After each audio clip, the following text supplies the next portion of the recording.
Daf Hayomi dans Masechet Beitza et aujourd'hui page Kaf Zain. Et on reprend mamash la dernière ligne de la Gemara, donc Kaf Zain, Kaf Vav Amud Bet, et ça s'appelle comme ça Amar Rabbi Zira. Alors on va parler de Rabbi Zira. Rabbi Zira on l'appelle le petit rabbi aux cuisses brûlées, on parle de lui beaucoup dans le chasse. Alors, où est-ce qu'on reprend Amar Rabbi Zira Tashma. Alors, qu'est-ce qu'on apprend? Shalom Mordechai, on est en train d'apprendre une grande sougia. Ça s'appelle est-ce qu'il y a un moussak de Moukse pour Khatsi Shabbat? Ça veut dire est-ce que ça existe que quelque chose, il soit à un moment Moukse et après plus Moukse, ou Moukse après démouksetisé? Est-ce que c'est Shayar? Ora non, parce qu'on a toujours appris Migo de Itkatsae, les Benashmashot, Itkatsae les Kuleyoma, du moment que ça a été Moukse quelque chose, ça veut dire on a détaché son esprit de lui et à l'entrée de Shabbat. Ça y est, c'est fini maintenant. Alors maintenant, il y a aussi la question à l'inverse. Alors qu'est-ce que c'est? On va apprendre mi poulim ve'adashim. Oui. Alors Stam, on va prendre maintenant des fèves et des lentilles. Maintenant, ces fèves et ces lentilles, on les cuit le Yom Tov, ça c'est Vadaï. Maintenant, des poulim ve'adashim, miikara chazulechos. C'est-à-dire, au début, on a des techniques. C'est les pauvres qui mangent comme ça. Quand ils ne sont pas le four, alors ils mâchonnent les céréales ou les légumineuses. Et en mâchonnant longtemps, on arrive à tirer un peu de vitalité de ça. Donc au début, quand ils n'étaient pas cuits, on pouvait quand même les manger. Ouais, comme quelqu'un veut manger des petits pois crus, bon, il peut manger. Et ça s'appelle la rousse. Et maintenant, quand il les jette dans la casserole, alors à ce moment-là, oui, et tout le temps où ils sont en train de bouillir, ils ne sont pas mangeables, ils sont bouillants. Donc quelque part, ils convenaient, et après ils sont devenus non convenables. Et puis, et maintenant, on passe maintenant d'Af Kavzaïn Amoud Aleph, Gamar Bishulayou, Chazuleu. À partir du moment maintenant où on a fini de les cuire, ben, ils redeviennent aptes. Donc tu vois qu'ils ont passé, air de rien, plusieurs étapes, consommables, non consommables et après consommables. Nous, ça s'est passé à l'entrée du Yom Tov. Alors tu dois te poser la question, est-ce qu'il y a un moukse pour une partie du temps seulement? Amar le Abaye, mais Abaye il dit Rabbi Zira, il dit mais j'ai pas compris. D'après toi, d'après ton système, Ulta Mecha, Tikshelecha Gdelrod de Alma, regarde. Et quand tu prends n'importe quelle marmite, de n'importe quoi, quand tu le cuisines pour Shabbat, Dastam Gdelrod de Alma, Benashmashot Rotroten, l'Ichora, quand tu vas préparer pour Shabbat, tu vas préparer la Dafina ou le Tchunt, l'Ichora, t'as intérêt à ce qu'elles soient bien bouillantes. D'ailleurs, quand elles sont pas bien bouillantes, c'est comme ça que le manger il tourne le Shabbat. Donc c'est vraiment.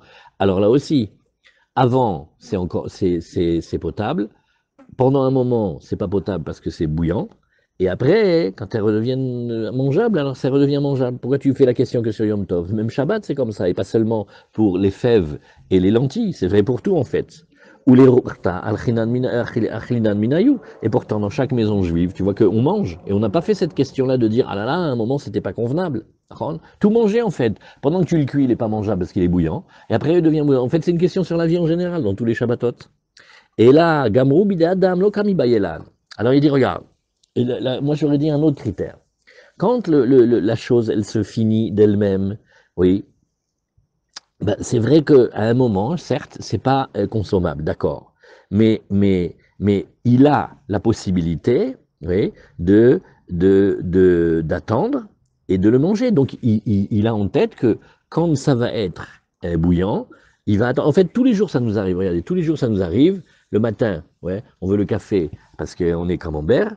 Et combien de fois dans la semaine on se brûle? Pourquoi? Parce qu'on n'a pas la patience d'attendre. Maintenant, on a attendu encore 5 minutes. C'est bon. On n'a jamais dit que le café, il est devenu mouxé. Hein. Pourtant, Youssef, hein, tu connais café bouillu. Café bouillu. Mais pourtant, on attend. Donc Abaye, il attaque Rabbi Zera, il lui fait, mais j'ai pas compris ton système. Ça veut dire, même la cuisson, maintenant, ça va transformer en mouxé, qu'après tu le démouxétises. Non, pas du tout, ça n'a jamais été mouxé. Pourquoi? Parce qu'étant donné que tu peux tout à fait attendre patiemment, c'est dur, mais il faut le faire. On attend que ce soit, c'est des différences toutes fines, en fait, avec le palais et la langue. La langue, elle est très sensible, on peut se brûler. Bon, ça se joue à 1 degré ou 1,5 degré. Ben, toi, tu as travaillé là-dedans, tu vois. Quand tu fais monter en température, tu es obligé d'attendre. Et toute chose que tu fabriques, en général, tu la fais monter en température, et pendant un moment, elle n'est pas apte. Quoi, alors maintenant, on va dire que c'est ça le mouxé général du monde? Non, c'est pas possible. Alors de la même manière, maintenant, dans ton système, tes fèves et tes lentilles, oui, Mais là maintenant, tu vas les préparer. À un moment, ils vont être mangeables et tu vas les assaisonner. Ça va être délicieux.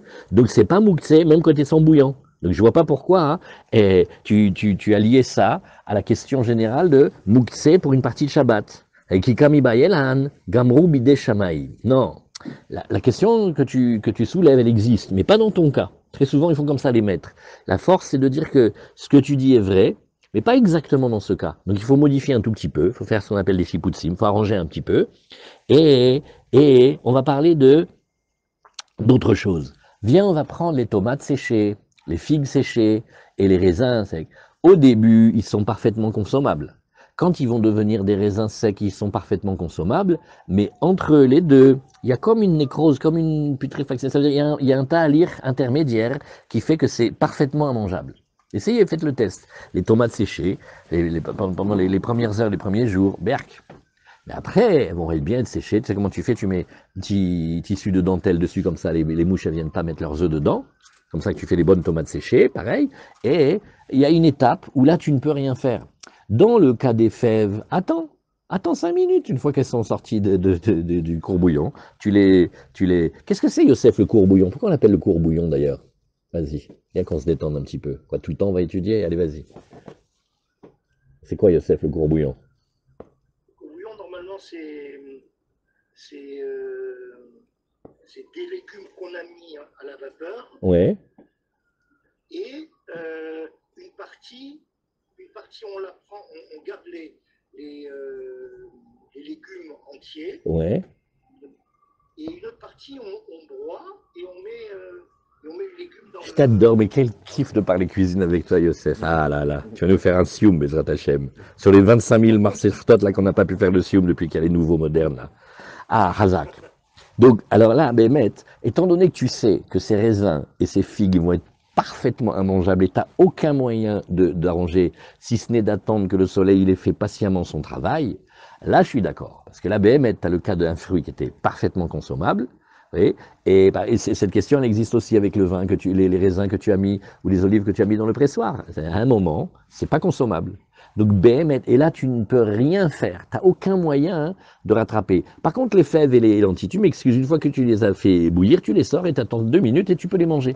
Donc quand l'arrangement il vient de l'homme, c'est évident qu'il n'y a pas de mouk. C'est pourquoi? Parce que j'y pense. Par contre, quand j'ai monté les fruits sur le toit, là, Bémet, j'ai fait un acte qui me détache d'eux parce que maintenant, le processus, il va se faire de lui-même et il n'y a que le soleil et le temps qui vont faire. J'ai aucun contrôle là-dessus. Voilà ce que dit, voilà ce que dit Abaye.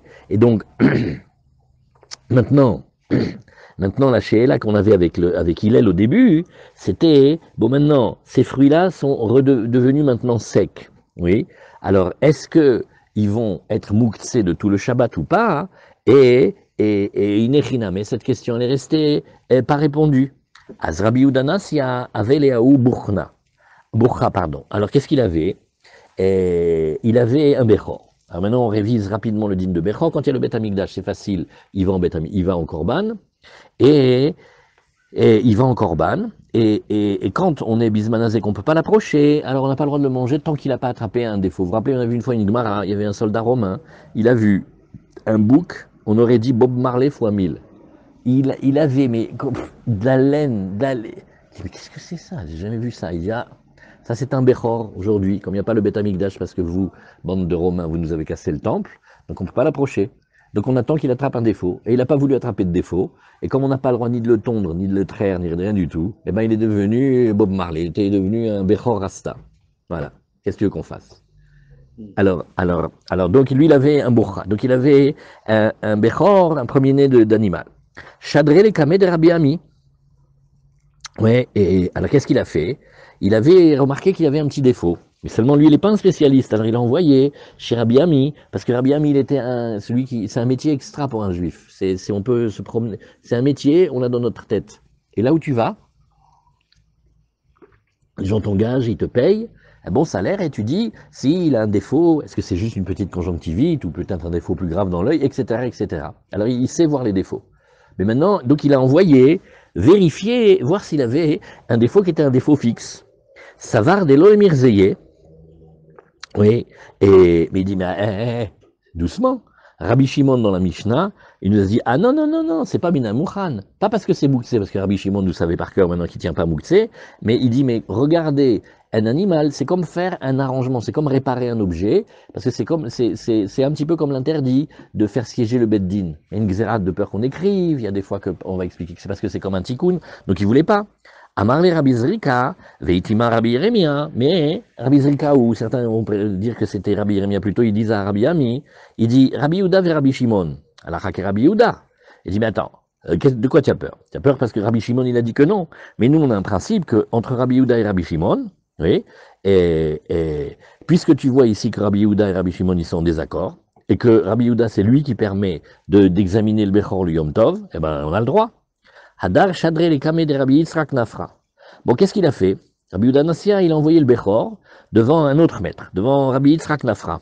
C'est une question, comment est-ce qu'on a le droit de faire ça?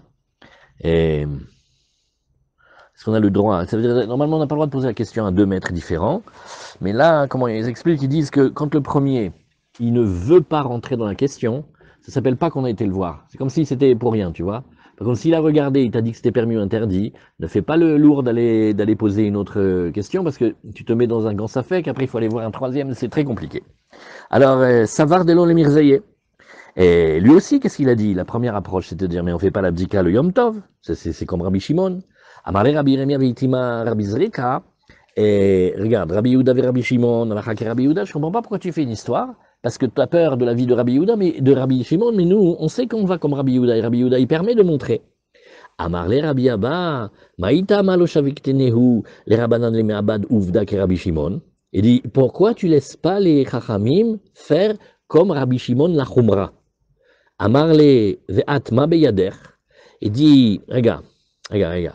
Maintenant, je commence à comprendre que tu as un avis qui va complètement dans le sens de Rabbi Shimon. Oui. Mais nous, on n'est pas comme toi, parce que nous, on sait que quand il y a Rabbi Yehuda et Rabbi Shimon, on va aller dans le sens de Rabbi Yehuda. Mais je vois de ton insistance que tu dois avoir quelque chose que je n'ai pas, que peut-être il y a une tradition qui m'a échappé, que dans ce coup-là, il faut faire Rabbi Shimon. Amarle, Achi Amar Rabbi Zera, Alacha ke Rabbi Shimon. Voilà comment il a enseigné Rabbi Zera. Rabbi Zera, il était un des très grands maîtres de Bavel, et il a quitté Bavel, il a quitté son rav en cachette pour aller étudier la Torah de Israël, il a fait des jeûnes, etc., comme on a vu. Et lui, il avait beaucoup de yadiotes. Et donc il savait, et chose que les autres maîtres ne savaient pas apparemment, il savait que dans ce cas-là, la Alacha est comme Rabbi Shimon. Amar man dehu azke ve'asek le'atam. Et dit, ah là là. Et écoute, apparemment, Mandéou, ça veut dire, il y a quelqu'un, qui sait ce quelqu'un, c'est pas un des maîtres du Beth Midrash, et il avait entendu cette phrase de Rabbi Zera. Alors, Izke va sekle atam, bezrat Hashem, qu'Hashem il me donne la force et la chance de pouvoir faire la aliyah en Eretz Israël, comme ça je vais aller demander à Rabbi Zera. Ve'egmere le shma atam, ipume de mara. Et comme ça je vais avoir la chance d'étudier l'enseignement directement de sa bouche, parce que vous voyez que, apparemment, il avait comme un manque. Rabbi Zera, il a dit, Rabbi Zera, il n'a pas dit, on a des questions, mais normalement on doit faire Rabbi Yehuda, on a un principe, et on voit qu'il tient Rabbi Shimon. Alors il y avait quelqu'un qui avait véhiculé que Rabbi Zera, il avait dit que la halakha était comme Rabbi Shimon. Et Bémet, sa prière, elle était exaucée, qui salik la tam quand il est monté là-bas. Parce que nous, on parle de Bavel ici, alors on dit qu'il est monté là-bas en Eretz Israël. Ashkechel et Rabbi Zera, il a eu la chance de trouver, Rabbi Zera. Amar Alacha et Rabbi Shimon. Elle lui a posé la question directement. Il lui a dit, Maître Rabbi Zera, est-ce que toi, c'est vrai que tu as dit l'Alacha comme Rabbi Shimon, que on n'a pas le droit de vérifier les défauts du premier-né animal, le Yom Tov? Amarle, lo. Lo. J'ai jamais dit ça. Anna, mistabra amri. Et dit, j'ai dit, attends, regarde bien la différence. Maintenant, on prend le temps. Et ça, c'est pour ça qu'on peut jamais prendre des halachot de ce qu'on voit sur YouTube ou de ce qu'on a entendu. Parce qu'il faut d'abord aller voir le maître et voir ce qu'il a dit vraiment. Et c'est pas une fois ou deux qu'on se rend compte qu'il a jamais dit ça. Il a dit, mistabra. Mistabra, ça veut dire, il y a le shiur, il y a des élèves qui parlent. Et à un moment, il y a un élève qui dit quelque chose. Et le rav, il fait Hazak, bonne zvara. Très bien. Très juste ce que tu dis. Maintenant, tu peux entendre de là qu'il a cautionné la halakha. Non, parce que c'est le shiur d'étude. Dans 2 minutes, il va dire que lui se trompe et lui il a raison. Et comme ça. C'est pour ça qu'on faisait jamais la halakha comme Rabbi Meir. Parce que Rabbi Meir, il avait une force de passer d'un raisonnement à l'autre avec une aisance. Mais on savait jamais Au bout du cours, si ce qu'il avait dit, c'était pour expliquer au premier élève ce que le deuxième élève avait dit pour qu'il comprenne, et donc il avait défendu le deuxième élève, mais en fait, si tu lui demandais à lui la halakha, il aurait dit exactement l'inverse. Comme on n'arrivait jamais à le saisir, pour ça qu'on n'a pas dit la halakha comme lui, par exemple. Ça arrive très souvent, comment à Yeshiva Reb Shmuel nous a fait des séries de shiurim sur le Taz et le Sma dans Kiddushin, mais même, je ne sais même pas s'il y avait un qui avait réussi à comprendre qu'est-ce qu'il voulait le Rav à la fin. Et à la fin, tout le monde se disputait. Parce que tout le monde est prêt à jurer qu'il a dit comme ça. Nahon, il a dit comme ça, mais après, il a remis en question. Il a dit non, il n'a pas remis en question, il a expliqué qu'est-ce qu'on aurait pu penser si on tenait pas ça. Et quand tu fais ça à tiroir 2, 3, 4, 5 fois, mais tu l'as perdu. C'est comme quand tu fais les dés, là. À un moment, tu vois plus ce qui se passe. Alors, il a dit, j'ai dit que c'était mistaber. Pourquoi? J'ai eu une déduction. Quand on a vu dans la Mishnah, Rabbi Shimon Omer, Kol she'en mumo nikar mi beodium, enze mina mochan. À cause de cette phrase précise, il a dit, à chaque fois que le défaut n'est pas un défaut visible et bien clair, alors ça s'appelle que eno mina mochan. C'est-à-dire, je ne peux pas utiliser la permission que le Chachami vienne et il me dit c'est pas grave, oui, et pour avoir le droit de faire la shrita. Donc c'est ça qu'il a dit. Vekatane la bebraïta bilshon Chachamim. Or, la même phrase, elle va être véhiculée sans dire le nom de l'auteur égal, comme si c'était une unanimité, donc au nom des Rabbanan. Donc tu vois qu'il y a une braïta qui a pris l'avis de Rabbi Shimon et qui ne l'a pas dit au nom de Rabbi Shimon, mais qui a permuté et qui l'a dit comme si c'était universel. Ça, c'est un coup chez les Chachamim, quand ils veulent dire la halakha comme un maître, ouais, ils disent des fois comme si c'était tous les Chachamim qui parlaient. Donc c'est de là que j'ai entendu, parce que c'est quand même une indication dans la Braïta. Vekatanela Braïta bilshon Chachamim, shmamina mistabra kevate. Donc tu vois ici que il y a une svara très forte de oui dire la halakha comme Rabbi Shimon. Mais maintenant, si tu me demandes la halakha, quand les gens viennent poser la question, t'as aucune preuve que j'ai dit aux gens, ouais, tali tata, allez faire vérifier vos bechorot. J'ai jamais dit ça. Ça c'est voilà, ça c'est une finesse. La plupart des trucs que vous voyez sur YouTube, sur le Rav, il a dit comme ça, c'est des grosses arnaques. Il y a comme ça sur plein de choses, si vous voulez. Le modérateur lui-même, c'est une enflure. Et pourquoi très souvent Le modérateur, il va faire ce qu'il a envie que les gens entendent. Il n'y a pas comme aller voir les Chachamim directement. Tu apprends beaucoup plus. Et pourquoi très souvent la halakha elle est selon Rabbi Yehuda? Non, quand c'est des marloquettes connues, Rabbi Yehuda, Rabbi Shimon, alors on a fixé qu'on va en général d'après Rabbi Yehuda. Mais non, c'est un klal, Rabbi Yehuda et Rabbi Shimon, halakha que Rabbi Yehuda. Et c'est des klalim des Chachamim. Maintenant, dans ce cas-là, il y avait quelque chose à chercher encore. Alors la Gemara, elle dit, ok, magnifique, ok, venez maintenant, on fait les comptes. Où on tient, où on est maintenant. Maï eve Allah, c'est une expression dans le Talmud pour dire, ok, quelle est la conclusion du Talmud sur cette question? Amar Rav Yosef, Tashma, de Talia be Ashler Abrebe. Alors regarde, et Ashler Abrebe, ça veut dire des grandes cordes très solides, tissées de plusieurs fils, et ça s'appelle Ashler Abrebe, c'est-à-dire il y a de nombreux maîtres qui ont pris position là-dessus. Maintenant, quand toi, tu vas vouloir changer, tu sais pas que tu viens avec ta petite compréhension et tu dis, alors voilà, on va dire comme ça. S'il y a plusieurs maîtres déjà qui ont tenu, tu vas aller toi te battre avec eux, ils sont plus anciens et plus grands que toi. Damar Rabbi Shimon ben Pazi, Amar Rabbi Yoshua ben Levi, Amar Rabbi Yosef ben Shaoul, Amar Rabbi, Mishum Kala Kadisha de Yerushalayim, selon le groupe des maîtres qu'on appelle Kala Kadisha qui était à Yerushalayim, oui, et Behemet, alors qui sont-ils? C'est rapporté dans une Gemara. La Gemara, c'était Rabbi Shimon ben Menassia. Et il parle des enfants de Rabbi. Bref, il y a une grande étude sur savoir qui était. Mais en tout cas, ce sont des grands maîtres. Et eux, oui, qu'est-ce qu'ils ont dit? Ils ont dit cette phrase-là, Rabbi Shimon ve'chaverav amrou halakha ke Rabbi Meir. Celui qui vient et qui a osé faire la shrita du Bechor, et après il vient comme un chutzpan venir montrer le défaut aux sages, aux spécialistes, pour essayer de le permettre. Ça veut dire il veut essayer de contourner et d'avoir utilisé le Bediavad, eh ben c'est quand même interdit. Donc on voit ici que c'est pas pour rien que on a ici une tendance à dire comme Rabbi Shimon. Alors Amrou, alors qui c'est les Kala Kadisha de Birushalayim, oui, ils ont dit, Rabbi Shimon ben Menassia et tous ses collègues, ils ont dit que la halakha, elle était donc comme Rabbi Meir. Mais la Gemara, elle dit, mais non. Attends, j'ai pas compris. Alors des fois, la Gemara, qu'est-ce qu'elle fait? La Gemara, elle voit, c'est comme des strates. Quand on voit le Talmud, on voit tous les maîtres pareils. Mais il y a 4 siècles d'élaboration. Donc dans les Tanaïm, il y a plusieurs générations. Dans les Amoraïm, il y a plusieurs générations. On sait que tel, il a étudié avec un tel. Maintenant, si tu sors un enseignement où ça va pas du tout dans les générations, c'est ce que, comme la Gemara, elle va dire, Ve'aine ou kashishemine va. Mais tu m'excuses, ceux qu'on appelle Kala Kadisha de Yerushalayim, ils étaient bien plus âgés que Rabbi Shimon ben Menassia. Donc si c'est ça, comment ça se fait que, pour expliquer Rabbi Shimon ben Menassia, ouais, on utilise les Chachamim qui étaient beaucoup plus âgés que lui? C'est pas mistaber. Donc il faut dire que Kala Kadisha de Yerushalayim, oui, ils n'ont jamais véhiculé au nom de Rabbi Shimon ben Menassia, oui, que la halakha était comme Rabbi Meir pour le Bechor, qu'on a quand même fait la Shrita, le Yom Tov, on n'a pas vérifié son défaut, et après, on veut le permettre, oui, et dit pourquoi? Parce que quand ils ont entendu justement ce Rav qui était beaucoup plus jeune que Rabbi Shimon ben Menassia, oui, et comme on a vu dans la Braïta du haut, ils ont dit, Are Amrou, à savoir Rabbi Shimon Bar Yochai et ceux de sa génération, on ne voit pas les moumim, on n'a pas le droit de vérifier les moumim le Yom Tov, oui.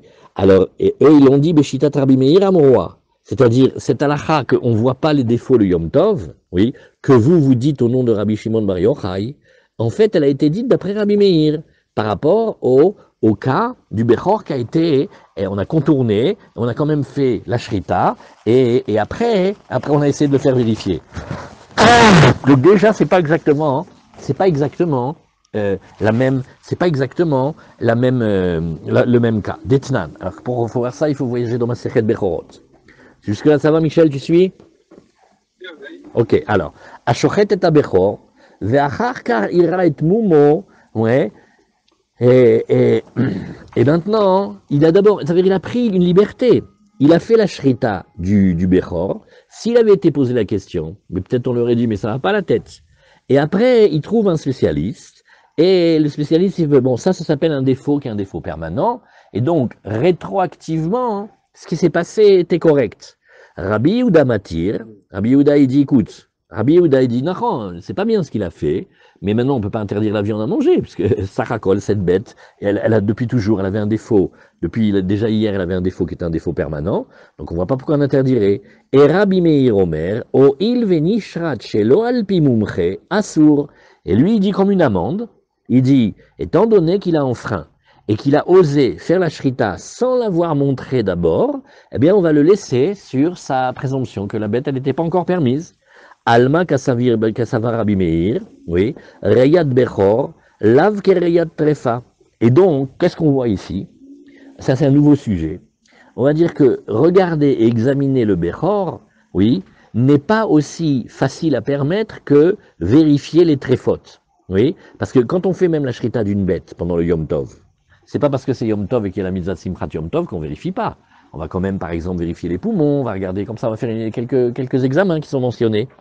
Et la bête, on a le droit de faire la shrita, et après on va montrer si elle n'a pas un défaut. Peut-être elle a eu un clou dans les intestins, ou on va savoir quoi.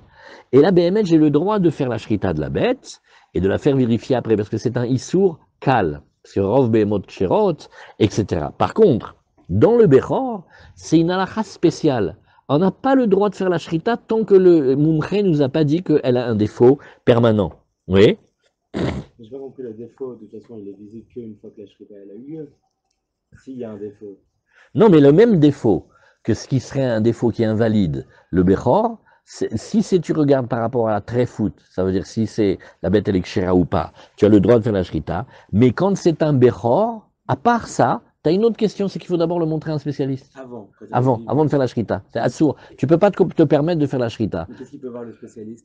Non, mais il est spécialiste. Il y a plus de 160 défauts qui sont communs aux animaux et aux bêtes. Lui, c'est Il y a des défauts visibles, des défauts extérieurs, des défauts dans l'œil, des défauts... Extérieur, ah, Ok. d'accord. Et il y a des défauts intérieurs. Alors, Béhémet, ce qu'on dit ici, c'est un yesod.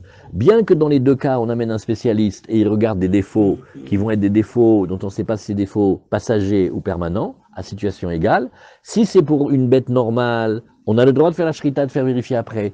Et si c'est pour le Bechor, on n'a pas le droit. Oui. Et... Ouais. Maintenant, la svara profonde de cette chose-là, c'est que pour savoir si elle est tréfa ou pas, n'importe quelle information qui va te dire si elle est tréfa ou pas, tu acceptes. Mais Rayat Bechor, oui, mais regarder le Bechor, ça c'est obligé de le faire du vivant, oui. Alors que Rayat Trefa, c'est après la shrita. Donc, en fait, c'est pas pareil. Une fois qu'on a fait la shrita, on amène un spécialiste, oui. Et ce spécialiste-là, il va regarder si la bête, une fois qu'elle a été shritée, si elle correspond aux critères que Baruch Hashem, il a fait le rov que les behemoth, elles sont kshérot. Rov behemoth, elles sont kshérot.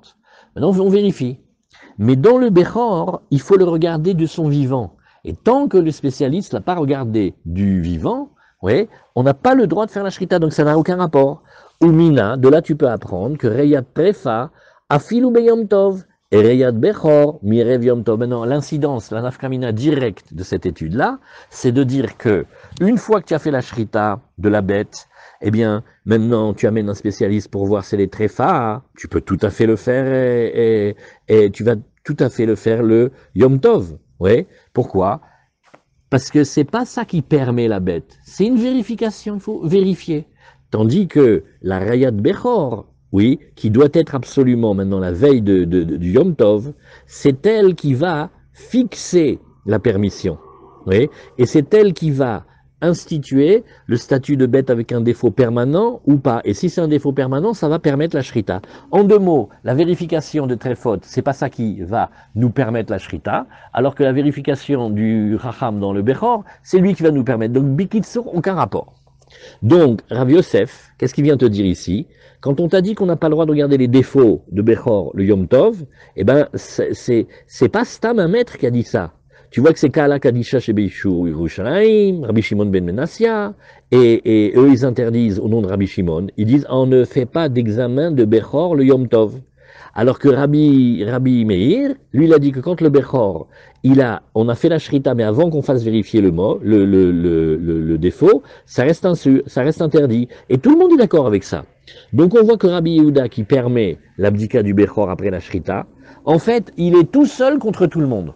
Donc regardez le retournement de situation. Au début, on a fait, non mais ça va pas ou quoi? Rabbi Yehuda et Rabbi Shimon, on a comme Rabbi Yehuda.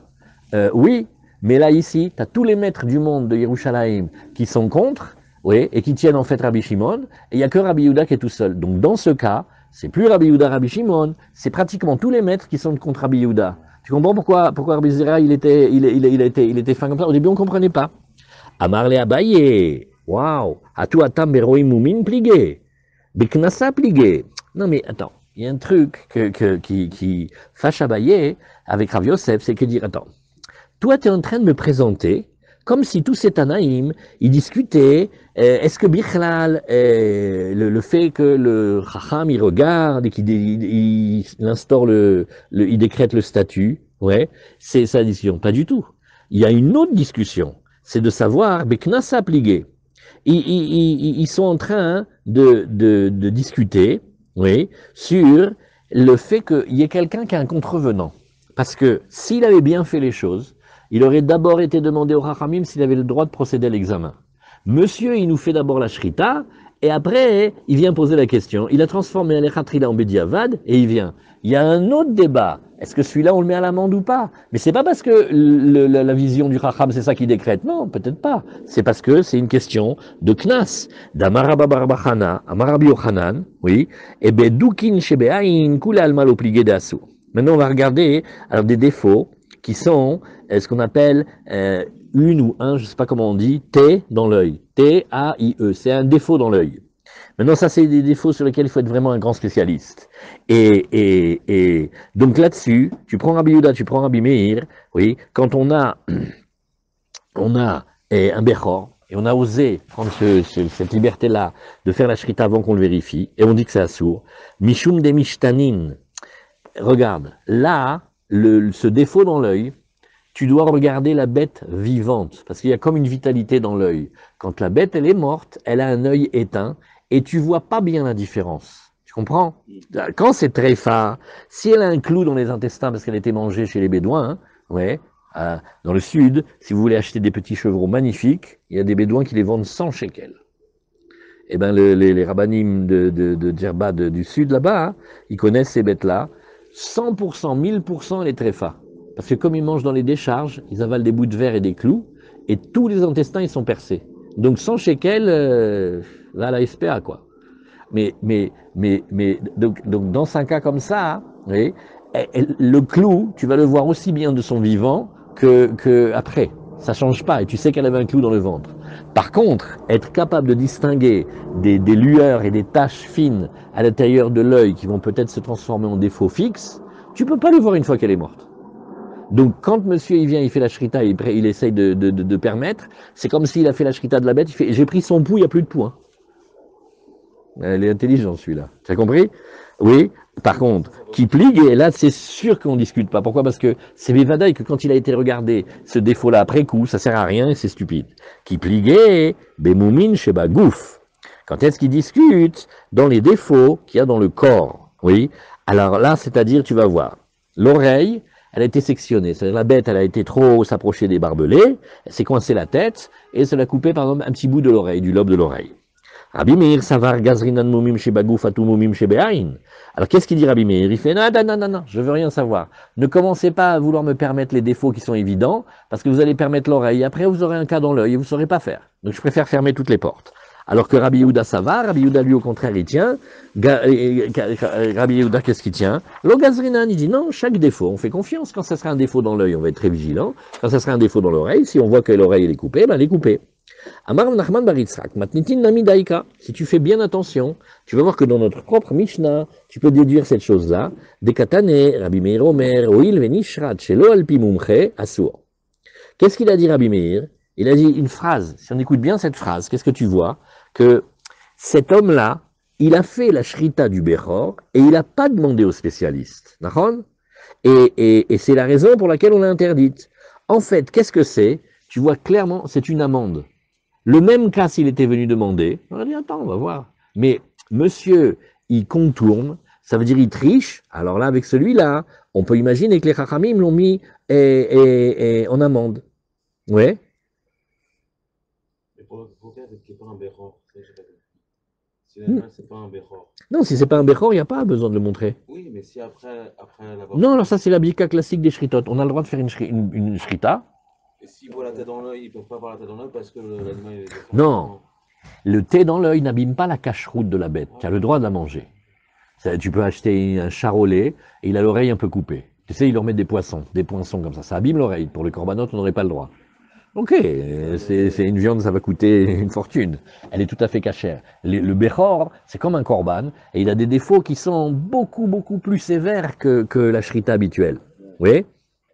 Alors maintenant, si c'est une question dans l'œil, alors on t'a déjà expliqué que après, c'est pas possible de vérifier après. Alors Rabbi Meir, c'est ça qui t'a dit au cerf, oui. Et si tu écoutes bien la Mishnah, tu vois que tout a été dit en fait. Puisqu'il a fait la shrita sans avoir demandé aux spécialistes, c'est une amende, c'est particulier. Shmamina, knasa ou dekakanis. Donc tu vois qu'en fait, l'explication c'est une amende. Shmamina, donc la Gemara elle est tranquille ici. Ima Vardina. Alors, pardon, pas Ima, Slecha. Ami Vardina, c'est un Namora, et il vient d'une ville qui s'appelle Vardina, soit parce qu'il y avait des roses, soit parce que il est né à Verdun, quoi, on n'a qu'à dire, voilà. Et Chazé Boucha des Benassiava. Alors, lui, il avait cet honneur d'examiner les Bechorot des animaux qui se trouvaient dans la maison des grands du Sanhédrin. Mais Yomatavalo avait chazé. Le Yom Tov, jamais il les regardait. À tout Amroulé, les Rabbi Ami, ils ont été dire cette coutume-là. Amarle ou Shapir Ka'avid de lo chazé. Ne lui faites rien. Il a très bien fait de ne pas vérifier. Donc tu vois, Béhémet, on n'a pas le droit de regarder les défauts Yom Tov. Et c'est comme Rabbi Shimon. Donc tu vois encore une preuve que Rabbi Shimon, il n'est pas si tout seul que ça. Et il va, Rabbi Ami Goufé Razé. Et il m'a dit, mais comment tu oses me dire comme ça? Rabbi Ami, il était spécialiste et lui-même, il regardait. Rabbi Ami qui Razé, mietmo la va Razé. La Gemara fait, arrête de nous énerver.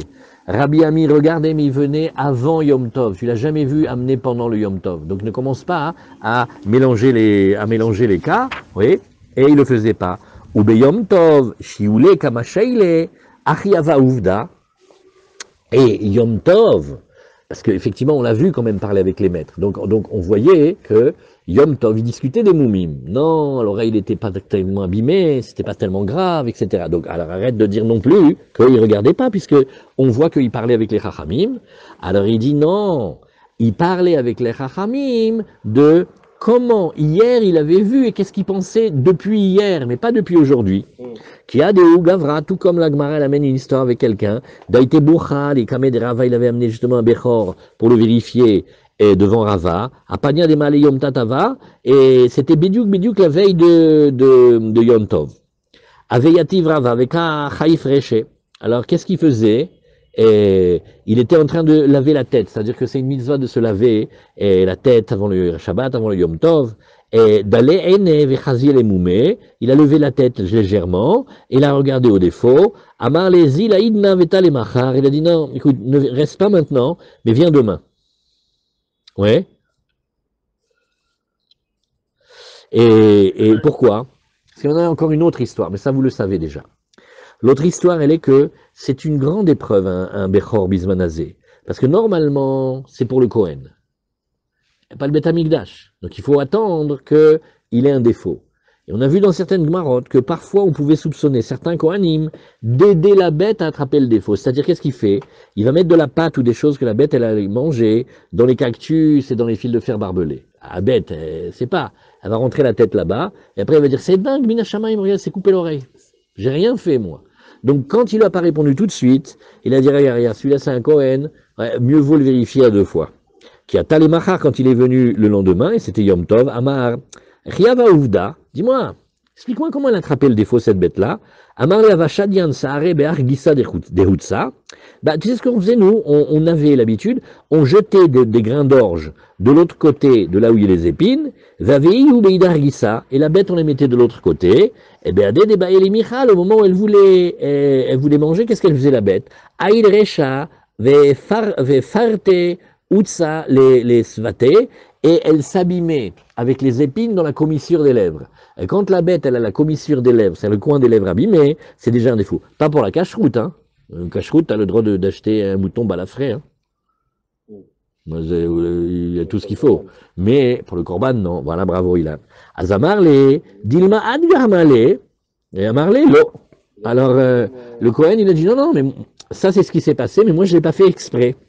Alors, et alors, tu vois qu'est-ce qu'il a fait ici? Non, mais lui, il voit pas Tsar Balechaim et tout ça. Il voit pas ça, lui. Lui, il veut la bête. Il est un Kohen, il veut que cette bête soit à lui. Et si elle attrape un défaut, elle est à lui. Alors, il a entraîné. Alors, le Rav, il a d'abord vérifié que il faut que celui-ci amène des preuves qu'il n'a pas magouillé. Et quand on voit que, parce que bien mettre la bête aussi, elle peut attraper un défaut. Elle peut être tombée, s'est fait mal au pied, c'est pas obligé que l'autre il a fait un croche-pied, hein. Ça peut exister. Alors il faut vérifier, il faut faire une petite enquête. Voilà pourquoi il n'a pas répondu la veille, et voilà pourquoi Shabbat, et pourquoi Yom Tov il a cuisiné. On a le droit de cuisiner Yom Tov. Il a cuisiné. Abarle lo. Az umena timra des grammas assour. Maintenant, la Gemara a une autre question. Dans toute la Torah Kula, on voit que gramma, c'est-à-dire l'obtention d'un résultat par un acte indirect, il n'a pas le même statut que quand on l'a fait directement. Ça s'appelle gramma. Ou menatimra des gramma assour. Et d'où sais-tu que ici, curieusement, dans le cas de, comment on appelle?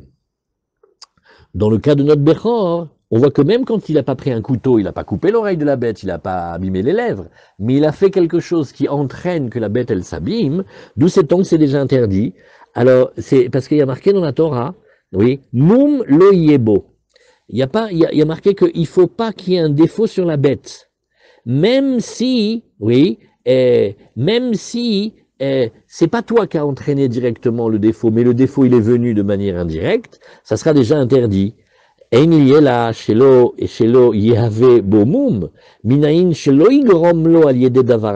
ça veut dire que c'est un état passif. Mais d'où sais-je que j'ai pas le droit d'entraîner directement, mais d'entraîner par un acte, mais de manière indirecte. Chez Loyavi Batsak, Odvela, Veyaniach Algabe Aozen. Alors il dit maintenant, il y a une autre technique extra. Qu'est-ce qu'on fait? On va amener de la pâte ou des choses sucrées et on va lui mettre sur l'oreille. Maintenant, le chien, il aime manger ça. Et lui, comme les chiens, ils savent pas bien faire cette différence-là, c'est-à-dire si tu mets par exemple de la viande sur le doigt, quand il n'est pas encore dressé, il va manger le doigt, mais c'est pas parce qu'il veut manger le doigt. Yegor kelev tov, pitbull aval tov, ou rak ra'a basar, ou choshev basar, matasam etzba bazé. C'est-à-dire, il va t'engueuler parce que tu as... Mais quelque part, si le chien, il voit la pâte ou ce qu'il veut manger sur l'oreille, lui, il croque. Alors là, maintenant, regarde le Cohen, qu'est-ce qu'il a fait, le roublard. Il a fait ça, il a fait, moi, j'ai rien fait. Nous, on city kloum, kelev ba nacharma. Ouais. Alors les chachamim, ils le connaissent, Igor, et ils savent très très bien ces techniques-là, et ça devient interdit. Alors d'où sait-on que tu peux pas le faire? Talmud lomar kol mum, amar mum, v'amar kol mum. Quand on t'a dit mum, c'est les défauts qu'on va imposer de nous-mêmes. Ve kol mum, c'est pour te dire, même un mum, même un défaut, qui n'aurait pas été imposé de manière directe, mais aussi de manière indirecte. Chazak, nouvelle Mishnah. Oui. Depuis le début du chasse, là, plusieurs fois, on a vu qu'on ne soupçonne pas le Cohen parce qu'il est zrivine et tout ça. Non, Et là, on le soupçonne grave. parce que c'est une trop grande tentation. Quand il est au Beth Amikdash et qu'il travaille dans la Avoda, là il est dans sa place. Quand il est dans l'exil et qu'il voit une bête corban et qu'elle lui passe sous le nez et qu'il sait que si elle avait un défaut, elle lui reviendrait, alors il va faire un moré éther. C'est une crainte qu'on a. C'est une bonne question. Alors, en général, on explique que c'est parce que la crainte, elle est que Bédiouk, un Kohen, quand il n'est pas dans le Beth Amikdash, il est fragile. Mais quand il est dans le Beth Amikdash au moment de la Voda, on lui fait confiance. Nouvelle Mishnah, et on va jusqu'à la nouvelle Mishnah. Oui. Behema shemeta, lo yazizena mimkoma. Umaase vesha'alu et Rabbi Tarfon alea, ve'al achala shenitmet, ve'nichnas le Beth Amidrash, ve'shal ve'amru lo yazizam mimkoma. On va maintenant parler d'une question de Moukhtse. Alors, on est encore dans les animaux. Oui, et Behema Shemeta. Bon, elle a choisi de mourir Yom Tov. Maintenant, c'est gênant, on a envie de la déplacer. Loya Zizena Mimkoma. Il dit pourquoi? Parce qu'elle est parfaitement mouktsé. Umaase Veshalouet Rabbi Tarfon Alea. Dafka, il y avait une bête comme ça, on a posé la question à Rabbi Tarfon. Ve'al Achala, et aussi une autre question. Val Achala Shenitmet. Il y avait du pain de Chala et il est devenu impur. Est-ce qu'on peut la déplacer ou pas? Venirnas le Beth Midrash. Alors il est rentré au Beth Midrash, Vesha'al, et ils ont fait une étude tous ensemble. Vamroulo, ils ont dit non. Lo yazizam mim komam. Oui, on ne peut pas la déplacer. Si vous regardez à la maison le Rashi de Chala Shenitma, il dit elle n'est pas apte au Kohen aujourd'hui. Parce que Bichlal, il ne peut pas la manger.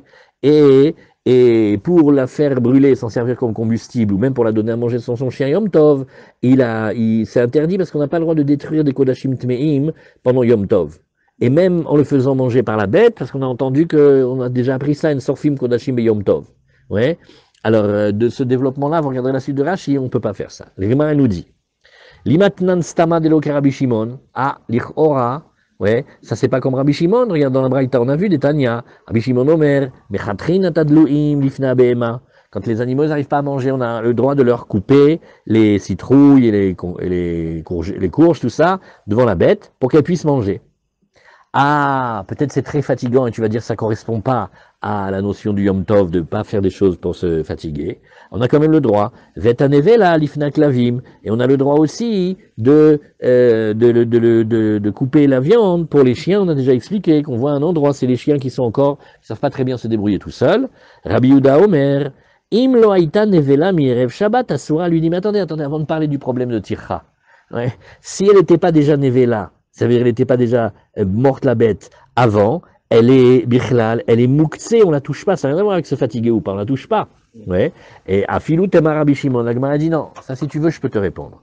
Je peux insister et dire que c'est quand même Rabbi Shimon, oui, modé Rabbi Shimon bebalechaim shemetu shasurim. Il dit non, les animaux qui sont morts, ils sont super mouktsé. Et même Rabbi Shimon, ouais, Quand il a permis, si vous vous rappelez, c'était parce que la bête, elle était mesoukenet. Mesoukenet, c'est-à-dire la bête, elle était vraiment... Le spécialiste, le vétérinaire, il dit, écoute, elle n'a pas un défaut particulier, mais elle va pas durer longtemps. Donc on te conseille fortement de lui faire la shrita au plus vite. Et là-bas, hein, qu'est-ce que c'était la discussion? C'était, oui, mais donc il va pas faire vraiment la shrita de la bête pour la manger le Yom Tov, comme plutôt surtout pour pas la perdre. C'est pas la vraie permission que la Torah elle a dit de Orel Nefesh, oui. Et là, qu'est-ce qu'on dit? Il a déjà en tête que comme elle peut mourir, il a déjà préparé que ça va lui remplacer le canigou ronron pour les chiens. Ça donc il a en tête. Pourquoi il dit Rev Shabbat et Rev Yom Tov? Ah, parce que la Gemara, parce que des fois, tu as une braïta qui parle de Shabbat, une fois qui parle de Yom Tov. Dans la plupart des cas, ça va se ressembler. Bonne question. Anicha le marbara mimar mishme de Rava qui a dit Damar modaya Rabbi Shimon bebale chaim shemetusha surim shapir Chazak. D'après la version de ce maître-là, qui nous a dit que Rabbi Shimon, il était d'accord dans le cas des animaux qui sont morts et bien qui sont interdits. C'est un vrai mouktsé. Alors là, on comprend très bien. Ouais. Et là, mais d'après l'autre maître qui explique différemment, elle est le marbere de Rav Yosef mishme de Rava damar chaluk aya Rabbi Shimon afilu bebale chaim shemetu. Oui, non, Rabbi Shimon, il n'était pas d'accord même pour les balei chaim qui sont morts pendant le Yom Tov. Chez Moutarim, lui, il est permis. Maïka les mémar, qu'est-ce que tu vas dire là? Tu peux pas dire assour, tu vois qu'ils disent il est permis. Targumoi zeiri bebe mat kodashim. Alors la Gemara, elle te dit non. On parle d'une bête qui était une bête de korban. Et là, comme elle était une bête de korban, elle est parfaitement interdite pendant le Yom Tov. C'est pour ça que même Rabbi Shimon, il est d'accord qu'elle est mouksée. Daïkanami, tu peux le voir aussi de manière très claire. Des katan et aléa, on a enseigné là-dessus. Aléa ve ala chala shenitmet. Regarde. T'as pas remarqué qu'on a parlé de la chala? Chala, c'est kochim. Et la bête dont on parle, elle ressemble à la chala, elle est comme kochim. Donc c'était pas une béma de choulin. Ma chala des kochim, des kadisha, af béma des kadisha. Et la tama des... Alors la Gemara, elle fait une petite déduction avant de finir. Elle dit, ah, ok, donc c'est parce que la bête, elle était mouk, c'est parce qu'elle était une béma de korbanot. Hadechulin sharia, mais si elle n'était pas, c'était une bête normale, on devrait dire qu'elle est permise. Alors de nouveau, Anicha le marbere de Rav Yosef, Mishme de Rav Adama, Chalukaya Rabbi Shimon, Avbeba le Chaim Shemetu, Mutarim Shapir. Alors si on va d'après la méthode de Rabbi Shimon que ces bêtes-là, elles sont permises et sont pas mouksées, Chazak, c'est très bien. Tu diras les bêtes de korbanot, elles sont interdites parce qu'il n'y a rien à faire avec, mais les bêtes normales, elles sont pas mouksées. Mais d'après la deuxième version, et là les marbara memar, Mishme de Rava de Amar, Modéaya Rabbi Shimon, Beba le Chaim, Shemetu, She Asurim. Nous d'après celui qui dit que c'est Asur, qu'est-ce que tu vas dire? Maïka le memar. Tu vois dans la Mishnah que la bête de Choulin, elle est pas mouksée. Et donc la Mishnah, elle va pas comme ce maître-là. La Gemara, elle dit, regarde, viens, on va prendre la réponse initiale. On va dire, c'est pas une bête de Kodshim, mais c'est une bête, elle est mesoukenet. C'est-à-dire, le vétérinaire, il a dit, regardez, je sais même pas si après-demain, elle sera encore là. Alors, moi, si j'ai un conseil à vous donner, c'est faites la shrita, elle est encore cachère. Après, ne venez pas vous plaindre qu'elle a ceci et cela qui est abîmé. Alors là, quand elle est mesoukenet, là, tout le monde est d'accord que Rabbi Shimon, il pense que la BMA de Choulin, quand elle est comme ça en danger, et que ça rentre dans le Yom Tov, et qu'elle meurt pendant le Yom Tov, là, elle n'est pas mouksée. Pourquoi? Parce que c'est sûr qu'il avait pensé, envisager le cas, que la bête, elle disparaîtrait, et donc il l'a pas mouksétisée. Chazak.